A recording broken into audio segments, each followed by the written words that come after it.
IPL match number 63 ഇന്നലെ അവസാനിച്ചപ്പോൾ വിജയത്തോടെ Mumbai play ഓഫിലെത്തുന്നതാണ് കാണാൻ സാധിച്ചത്. അതുകൊണ്ട് ഈ മത്സരത്തിന്റെ ഒരു റിവ്യൂ ആണ് ഈ വീഡിയോയിലൂടെ നമ്മൾ കാണാൻ പോകുന്നത്. വീഡിയോയിലേക്ക് കടക്കുന്നതിന് മുൻപായി ഇതുപോലെ കൂടുതൽ IPL വാർത്തകൾക്ക് വേണ്ടി ഈ ചാനൽ മറക്കാതെ സബ്സ്ക്രൈബ് ചെയ്യൂ. ഇന്നലെ ടോസ് ലഭിച്ച് ഡൽഹി ബൗളിംഗ് തിരഞ്ഞെടുത്തപ്പോൾ സ്ലഗ്ഗിഷ് ആയ ഒരു വിക്കറ്റായിരുന്നു മുംബൈയിൽ കാണാൻ സാധിച്ചത്. ആദ്യ 2 ഓവറിൽ റൺസ് വന്നെങ്കിലും മുസ്തഫിസുർ വന്ന് സ്ലോ ബോൾ എറിയാൻ തുടങ്ങിയതോടെ സ്കോറിംഗ് മൊത്തത്തിൽ താഴോട്ട് പോയിരുന്നു. പവർ പ്ലേയിൽ 54-2 മുംബൈ. പവർ പ്ലേ കഴിഞ്ഞ 2 എൻഡിലും സ്പിൻ എത്തിയതോടെ റിക്കൾട്ടൺ ഔട്ടാവുകയും സ്കോറിംഗ് റേറ്റ് ഏകദിന മോഡിലേക്ക് മാറുകയും ചെയ്തിരുന്നു. പക്ഷേ അവിടെ വളരെ സെൻസിബിളായി തന്നെയാണ് MI ബാറ്റ് ചെയ്തത്. സ്പിന്നേഴ്സിനെ അറ്റാക്ക് ചെയ്യാതെ സിംഗിൾ തന്നെ ഇട്ട് സൂര്യയും തിലകും ഗെയിം ഡീപ്പായി കൊണ്ടുപോകാനാണ് ശ്രമിച്ചത്. നേരത്തെ അറ്റാക്ക് ചെയ്യാൻ നോക്കിയാൽ വിക്കറ്റ് വീഴാനുള്ള സാധ്യത കൂടുതലായിരുന്നു. എന്നാൽ അത് ഒഴിവാക്കിയത് നല്ല ടാക്ടിക്സ് ആയി തോന്നിയിരുന്നു. ഹാർദിക്, തിലക് എന്നിവർ 17-ാം ഓവർ ആയപ്പോഴേക്കും പോയിരുന്നു. ലാസ്റ്റ് 2 ഓവറിലായിരുന്നു യഥാർത്ഥ ഫിനിഷ് വന്നത്. മുകേഷ് കുമാറിനെതിരെ 27ഉം ചമീരയ്ക്കെതിരെ 21 അടിച്ച് 12 പന്തിൽ 48 എടുത്ത് 155 എന്ന മികച്ച സ്കോറിലാണ് ഈ ട്രാക്കിൽ MI ഇന്നിംഗ്സ് അവസാനിപ്പിച്ചത്.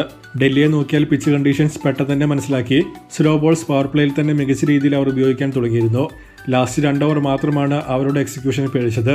മുസ്തഫിസൂറിന്റെ ഒരു ഓവർ ലാസ്റ്റത്തേക്ക് വെക്കാമായിരുന്നു എന്ന് കളി കണ്ടപ്പോൾ തോന്നിച്ചിരുന്നു.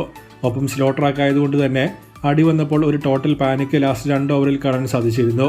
ഒരു മൊമെന്റം ഷിഫ്റ്റ് കൃത്യമായി മുംബൈയെ ഫേവർ ചെയ്യുകയും ചെയ്തു. മറുപടി ബാറ്റിംഗിലേക്ക് വന്നിട്ടുണ്ടെങ്കിൽ രാഹുൽ ക്രീസിലുണ്ടെങ്കിലേ ഈ ചേസ് നടക്കൂ എന്ന കാര്യം ഉറപ്പായിരുന്നു.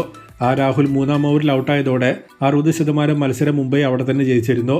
4 ഓവറിൽ 27-3 ആയിരുന്നു ഡൽഹി. 4-വനായി വന്ന റിസ്വി തുടക്കത്തിൽ ടൈമിങ്ങിന് വേണ്ടി സ്ട്രഗിൾ ചെയ്തത് പ്രഷർ ഒന്നുകൂടി ഡൽഹിക്ക് മുകളിൽ ഉയർത്തി. വിബ്രാസ് നിഗം, സ്റ്റബ്സ് എന്നിവർ 10 ഓവറിനുള്ളിൽ പോയതോടെ പിന്നെ അസതോഷ് എന്തെങ്കിലും അത്ഭുതം കാണിച്ചാൽ മാത്രമേ ഡൽഹി വിജയിക്കൂ എന്ന അവസ്ഥയായി. എന്നാൽ അത് നടക്കാതെ വന്നതോടെ 59 റൺസിന് MI മത്സരം വിജയിക്കുകയാണ് ചെയ്തത്. മുംബൈക്ക് ഇന്നിംഗ്സിലെ ആ ലാസ്റ്റ് 2 ഓവറിൽ കിട്ടിയ മൊമെന്റം ഷിഫ്റ്റാണ് മെയിനായി മത്സരത്തെ സ്വാധീനിച്ചത്. റൺസിന്റെ കാര്യത്തിൽ അതുതന്നെയായിരുന്നു ഡിഫറൻസും. ബുംറയെ പവർ പ്ലേയിൽ ഉപയോഗിക്കാതെ പവർ പ്ലേ കഴിഞ്ഞു കൊണ്ടുവന്നതും സാൻഡറെ നേരത്തെ യൂസ് ചെയ്യാൻ നോക്കിയതും മികച്ച തീരുമാനങ്ങളായിരുന്നു. ഈ 2 പേരും 6 വിക്കറ്റ് വീഴ്ത്തി. അവസാനമായ മത്സരത്തിന്റെ സ്കോർ കാർഡ് നോക്കിയാൽ ടോസ് നഷ്ടപ്പെട്ട് ബാറ്റിംഗിനിറങ്ങിയ മുംബൈ 180 എടുത്തപ്പോൾ മറുപടി ബാറ്റിംഗിൽ 121 ഡൽഹി പുറത്താവുകയായിരുന്നു.